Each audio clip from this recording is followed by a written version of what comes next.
Welcome back to another week of TMNtv News. I'm Alicia Fireherm, and the day is February 21st, 2022. Recently, some schools across the state have been suffering from a shortage of teachers and substitutes.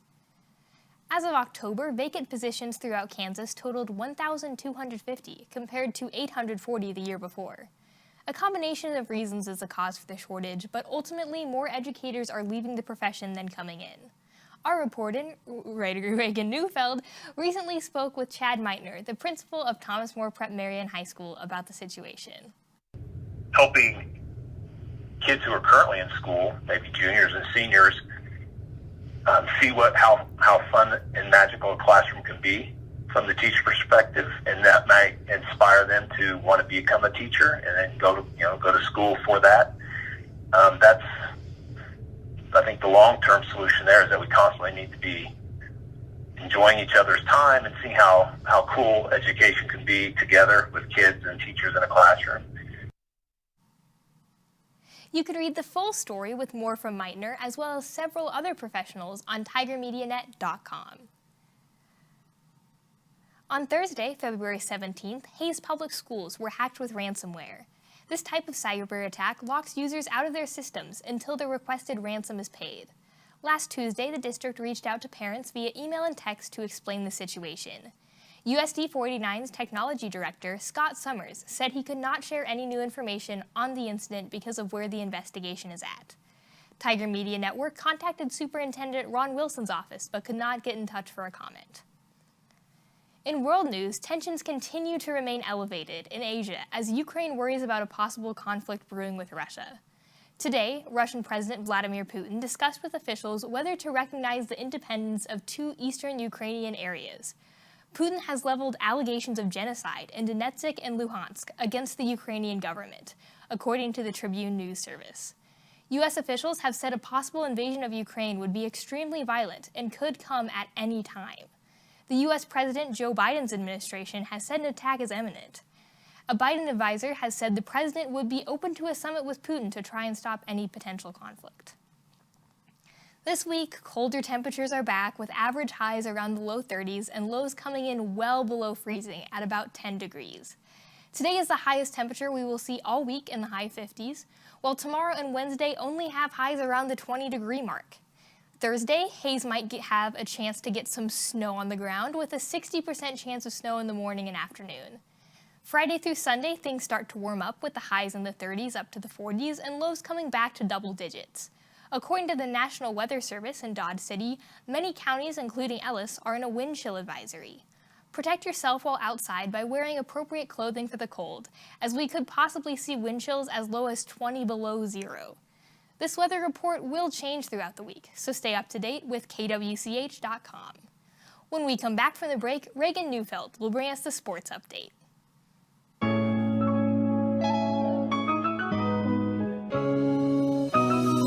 My name is Allie, and I'm a senior business major at Fort Hays. I love working for TMN. It has made me a more experienced photographer and really helped me professionally due to all the changing environments and the different opportunities. I've also been able to meet and talk to a lot of people, which has helped bring me on my show.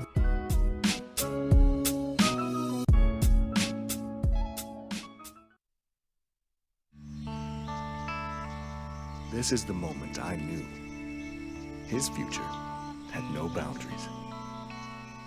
There are some moments only the forest can inspire. Find yours at discovertheforest.org. The average person uses around 100 gallons of water per day. With only 3% of the water on Earth being freshwater, it is important to be mindful of how much you are using. Turning off the sink while you are brushing your teeth is an easy way to conserve water. It is also important to never leave running water unattended. Replacing leaky faucets is another easy way to cut down on water usage. Also, adjusting the load size on your washing machine will ensure that water is not being wasted. Do your part to help conserve water.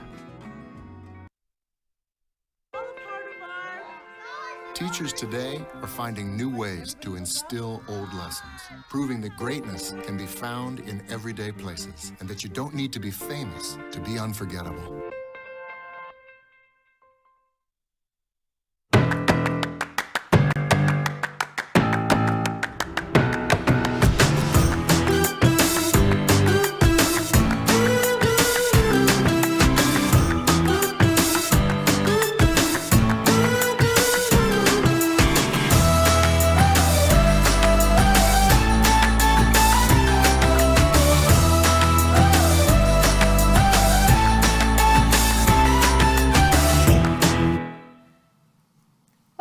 Tigers. I'm Reagan Neufeld, and today I'll be taking a look at the sports action that took place in the last week.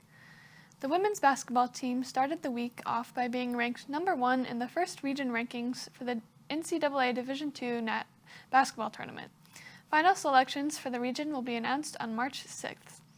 On Thursday, the Tigers shot 52% from the field to push past Lincoln 76-65. The highlight of the night was Lauren West knocking down 5 3-pointers and adding 2 free throws, making her the leading scorer with 17. Following her was Jaden Hobbs, Katie Wagner, and Emma Ruddle, who each had 10 points. Whitney Randall also had 10 points, which put her over 1,300 career points. Then on Saturday, Randall led Fort Hays in their win against Central Missouri with 19 points. Behind her was Hobbs, who had 15, resulting in a 60-54 win for the Tigers. Wednesday will be the last time to see the team at home during the regular season, as they play Missouri Western at 5:30. The men's basketball team grabbed 2 wins last week as well. They won big against Lincoln on Thursday, 73-35, after beating them 66-52 on Monday in a rescheduled game. The Tigers were led Thursday night by Caleb Hammocky, who had 17 points, followed by Jared Vitzum and Nige Wright, who both had 15. All of Wright's points came from 3-pointers, as he went 5 for 7 from beyond the arc. Fort Hays was also able to put away Central Missouri on Saturday, beating the Mules 61-54. The leading scorers were the same for Saturday's game, this time Wright and Vitzum leading with 12 points each. Hammocky was right behind them with 11. The men's basketball team will also be at home one last time this season on Wednesday and will play after the women's game at approximately 7:30. The wrestling team didn't compete last week, but it is preparing for the regional championships, which will be taking place on Saturday the 26th. The track and field team had athletes in 2 places on Friday the 18th. Alexandra Hart was the top performer for the Tigers at the Nebraska Kearney Loper tune-up meet. She placed first in the high jump for the 4th time this season.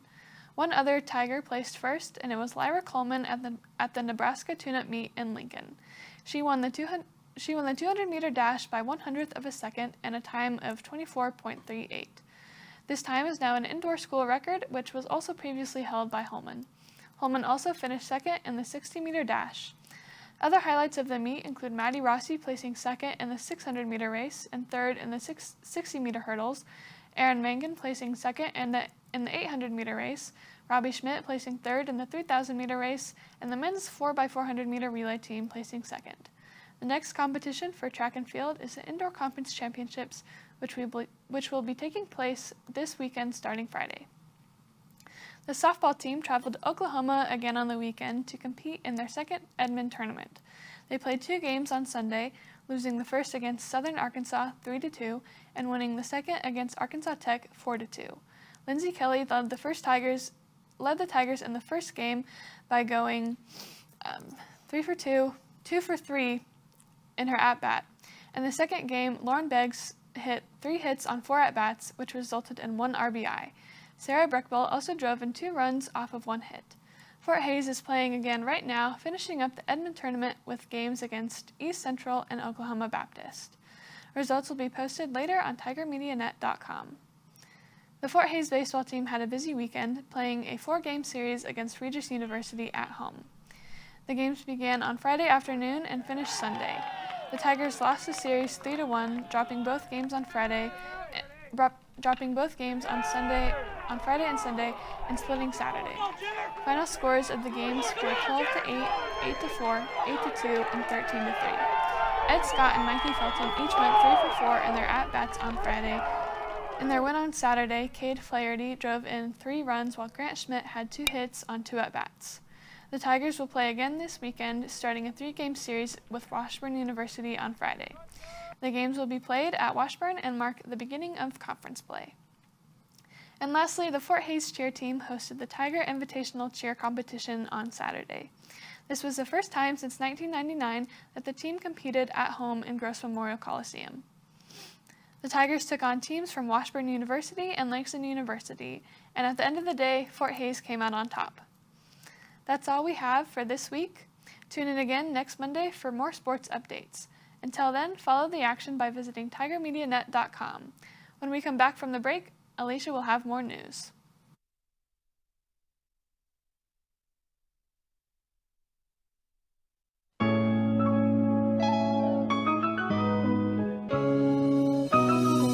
name is Allie and I'm a senior business major at Fort Hays. I love working for TMN. It has made me a more experienced photographer and really helped me professionally due to all the changing environments and the different opportunities. I've also been able to meet and talk to a lot of people, which has helped bring me out of my shell.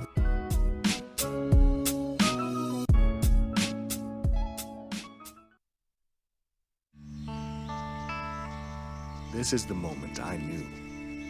His future had no boundaries. There are some moments only the forest can inspire. Find yours at discovertheforest.org. The average person uses around 100 gallons of water per day. With only 3% of the water on Earth being freshwater, it is important to be mindful of how much you are using. Turning off the sink while you are brushing your teeth is an easy way to conserve water. It is also important to never leave running water unattended. Replacing leaky faucets is another easy way to cut down on water usage. Also, adjusting the load size on your washing machine will ensure that water is not being wasted. Do your part to help conserve water.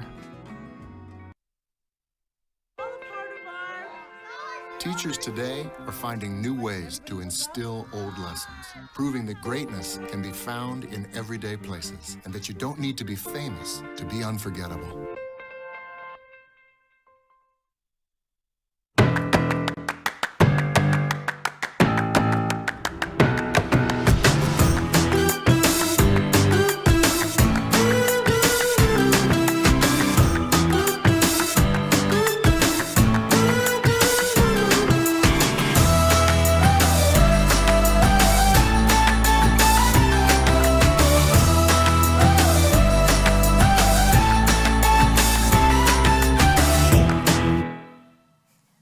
Welcome back. We will now be looking at some campus news. The Fort Hays Modern Languages Department held a Hispanic Film Festival last week. They showed a Hispanic romantic comedy which got a bunch of laughs amongst the audience. The department invites anyone who is interested to return for more movies on February 28th, March 28th, and April 25th at 6 p.m. in Albertson Hall, room 169.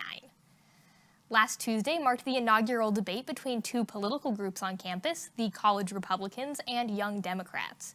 The event was organized with the hope of encouraging more students to join either group. 3 students represented each group, while Jay Steinmetz, who is a professor in political theory, moderated the event. Topics of the debate included healthcare, the economy, and foreign policy. Steinmetz said he was encouraged by the good turnout and plans for more debates and similar events to take place in the future. The American Democracy Project recently hosted their Times Talk with Dr. Gregory Atkins. Atkins spoke on February 8th and gave a presentation called Business, Colorado Springs, and the Rise of the Libertarian Party. TMN's Grant Rowley attended the event and has the story. Dr. Greg Atkins presented for a Times Talk on February 8th on the story of the city business, Colorado Springs, and the rise of the Libertarian Party. He talks about the history of the Libertarian Party and why it was important, how they were created, and what was their purpose, and why was Colorado Springs important in all of it. Dr. Atkins was able to give a summary of the speech in more detail after the event. So my talk is on the founding of the Libertarian Party. The Libertarian Party of the United States was founded in 1971 in a living room in Colorado Springs, and that is the cap of a 50-year history of a tax revolt that had gone on in Colorado Springs against city spending by an organization called the El Paso County Taxpayer Association. And it was the president of that association in 1971 that hosted the meeting where the Libertarian Party of the United States was established. The Libertarian Party of the United States is a party that is very fiscally conservative, and it makes that kind of the capstone of their party. So fiscally they're conservative, socially they're very liberal. They are not very concerned with what you do with your personal life, who you form relationships with, or really what you do in your bedroom, for instance. But they are very focused on ensuring that taxes are at a minimum, that government, especially the federal government, is as small as it can be. The library was happy to have Dr. Atkins, who gave his talk to the community, and has also recorded each time talk, including this one, for the archives. You can use the link below to find the whole speech, or go to fhsu.org website, Student tab, Library Collections, and click on the Scholars Repository. There you can click on the Archives Online and scroll down to find Times Talk Archives, where you can watch Dr. Atkins' whole speech and other speeches given at past Time Talks. This semester is going to have 4 more Times Talks planned. The next one, which will be happening next Tuesday, February 22nd at noon in the South Study area of the 4th Library, where Dr. Amber Nickel is giving a talk on the crisis in Ukraine. This is Tiger Media Network signing off, and thank you for watching. It looks like that's all we have for this week. To stay up to date with on-campus, state, and national news, visit tigermedianet.com, as well as our social media pages. Thanks for watching. I'm Alicia Fireherm, and I'll see you next time.